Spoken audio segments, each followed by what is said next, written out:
So Arizona presented reporters with election exercises. It's interesting. Part of the exercise included choosing how to spend a $30,000 budget ranging from installs of firewalls to for the website to actually providing active shooter training or mental health resources for the election workers. So interesting to make sure that everybody is going to be calm, cool, and collected through this process and prepared for that physical or potential physical danger, as well as preparing on the cybersecurity side. So interesting that they start to run these kind of exercises. Agreed. And steps to security. Encrypt voter registration data, right? The database itself. Why? Because then they get in, they don't know what they're touching because they can't see it. So it's really important we look at it, monitor for any suspicious activity, of course, understanding data loss prevention tools and understanding a lot around the login access, who has the ability to remove stuff or change the data, right? You can upload data without changing the existing data, that kind of stuff, locking it down, really important. And really understanding when somebody's logging in, the intrusion detection, absolutely part, because this is what really helps catch the APT groups especially.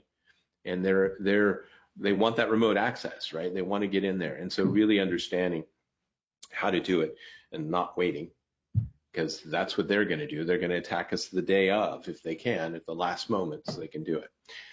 You've seen this slide before. We talk about having a plan, communicating plan, and please test the plan, right? This is major as we start getting into what are we going to do if?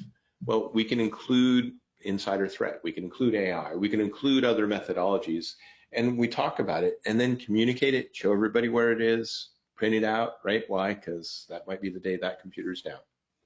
And then taking it out, dusting it off, and doing some what ifs, test it, or hire a company to do some tabletops. COOP, continuity of operations planning. This is something that can be part of that plan, or it can be a separate plan. It can be closely related, right? We need to know what to do when things go bad. And that's really what this is. Most of us have it. It's not often written down as well as it should be, or updated as often as it should be. We want to make sure you're aware of that. Include the election teams and the different vendors that they utilize to make sure they're incorporated. They know what to do when things go south, right? What do we do? Well, this is what we're going to do in this event, the event of X, so that we can really plan for those events and really do it. And unfortunately, we got to step up our insider threat mitigation, right?